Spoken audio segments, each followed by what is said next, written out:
Hello everyone and welcome back to Math Bold Master. তেনেহলে আৰম্ভ কৰো আমাৰ আজিৰ সেশনটো। তো আজিৰ সেশনটো হৈছে এটা প্ৰেক্টিস সেশন। তো আমি recognizing angles in figures। তো আমাৰ কিছুমান figures দিয়া থাকিব। সেই figuresবোৰত angles থাকিব। সেই anglesবোৰ কি ধৰণৰ angles হয় হেতু আমি recognize কৰিবলৈ চেষ্টা কৰিম। ঠিক আছে, এটো যেহেতু প্ৰেক্টিস সেশন হয়, ইয়াতে টোটাল 4টা কোৱেশ্চন দিয়া গৈছে। তো আমি আৰম্ভ কৰো আমাৰ আজিৰ সেশনটো। তো first question to is which of the angles in the diagram are acute angles? তো ইয়াতে 4টা angle দিয়া হৈছে A, B, C আৰু D। তো আমাক সোধা গৈছে যে এই 4টা angle ভিতৰত কোনকিটা হৈছে acute angles। তো প্ৰথমতে তো আমি মনত ৰাখিব লাগিব acute angles কি হৈছে?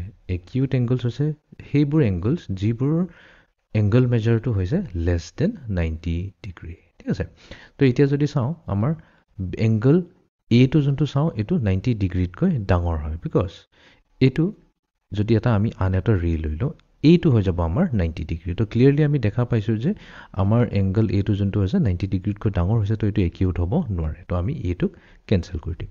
এতিয়া বি টো যদি চাও, এতিয়া বি টো হ'বনে নাই একিউট এংগল? ইয়েস, আমি যদি আৰু এটা ৰে লওঁ এটো হ'ব আমাৰ 90 ডিগ্ৰী।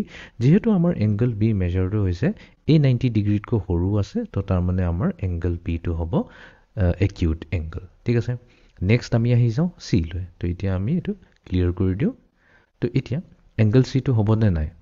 এটো হ'ব নোৱাৰে। তো এটো আমাৰ হ'ব obtuse angle। তো আমি এংগল সি টো ৰিজেক্ট কৰি দিম। তাৰ পিছত এতিয়া এংগল ডি টো যদি চাও, ইয়েস, আমাৰ এংগল ডি টো যোনটো হৈছে এটো 90 ডিগ্ৰীত কৈ সৰু হয়। তো এটো হৈ গ'ল আমাৰ ৰে যোনটো বনাই আছে ইয়াৰ লগত 90 ডিগ্ৰী। তো এটো হৈ গ'ল আমাৰ ৰে। তো 90 ডিগ্ৰী বনাইছে, যেহেতু এই এংগলটো হৈছে আমাৰ 90 ডিগ্ৰীত কৈ সৰু, তো অবভিয়াসলি এটো হৈ যাব এটা acute angle। ঠিক আছে, এতিয়া আমি যাও নেক্সট কোৱেশ্চনটো লৈ। তো ইয়াতে আৰু এটা ফিগাৰ দিয়া আছে, সুধিছে with what type of angle is angle A?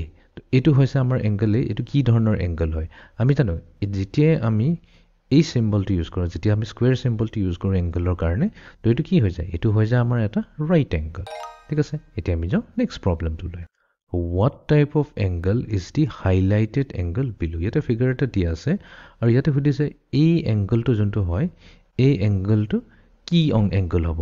তো এই এংগলটো আমি যদি চাও আমাৰ এটা ৰে আছে এনেকুৱাকৈ আৰু তলৰ ৰেটো এনেকুৱাকৈ গৈ আছে। আমাক উলিয়াব দিছে এই এংগলটো কিমান হয়, কি এংগল হয় এটো। তো এতিয়া আমি জানো যদি তলৰ ৰেটো যদি এনেকা সিধা হলহেতেন তেনেহলে এটো 90 ডিগ্ৰী হলহেতেন, তেতিয়া এটো কি হলহেতেন? তো ৰাইট এংগল হলহেতেন। বাট আমি দেখাই পাইছো এটো 90 ডিগ্ৰীত কৈ ডাঙৰ আছে। তো 90 ডিগ্ৰীত কৈ ডাঙৰ এংগলবোৰক আমি এটাই নাম দিও যোনটো হৈছে আমাৰ obtuse angle। তো তাৰ মানে অপচন বি টো আমাৰ কাৰেক্ট হ'ব। ঠিক আছে, তাৰ পিছত এতিয়া আমি যাও ফাইনাল প্ৰবলেমটো লৈ।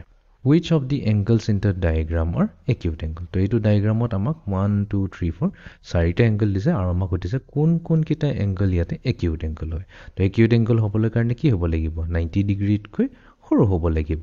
তো আমি ৰেফাৰেন্সৰ কাৰণে আঁকি লওঁ। তো আমাৰ এটো হৈ যাব 90 ডিগ্ৰী। এই এংগলত কৈ যদি সৰু হয় তেতিয়া আমি অটোমেটিক্যালি কি পাই যাম? acute angle পাই যাম। তো প্ৰথমতে 1 টো চাও। এতিয়া 1 টো কি হৈ যাব? 1 টো ডেফিনেটলি আমি ক'ব পাৰিম যে এটো 90 কৈ ডাঙৰ হয়। তো সেই কাৰণে আমি এটোক acute বুলি কৈ ক'ব নোৱাৰো। দেন নম্বৰ 2 চাও। নম্বৰ 2 আৰু এটো ফিগাৰ যদি আমি কম্পেয়াৰ কৰো, ইয়েস, নম্বৰ 2 টো কি হৈ আছে? 90 ডিগ্ৰীত কৈ সৰু হৈ থকা কাৰণে ইয়াক আমি acute angle বুলি কৈ কম। 4 টো কি হয়? 4 টো হৈছে এটা acute angle। 4 টো হ'বই হ'ব acute angle, বিকজ ইয়াতে ৰাইট এংগল হ'বলৈ হলে কেনেকা হৈছিল? আমাৰ ফিগাৰটো এই ধৰণৰ হ'ব লাগিছিল, ৰাইট? তো এটো ক্লিয়াৰলি এংগল 4 টো যোনটো হৈছে এই ৰাইট এংগলত কৈ সৰু হয়, একাৰণে এটো acute angle হ'ব। এতিয়া 3 টো কি হ'ব? 3 টো acute angle হ'ব জানো? নাই, নহয়, বিকজ আমি যদি ৰাইট এংগল এটা স্কেচ কৰো এটোহে হ'ব আমাৰ ৰাইট এংগল।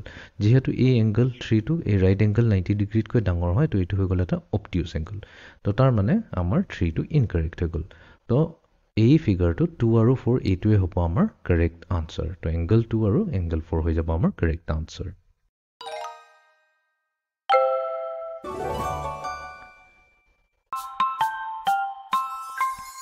এইটোৱে আছিলে আমাৰ আজিৰ সেশনটো। So see you in the next session. Thank you.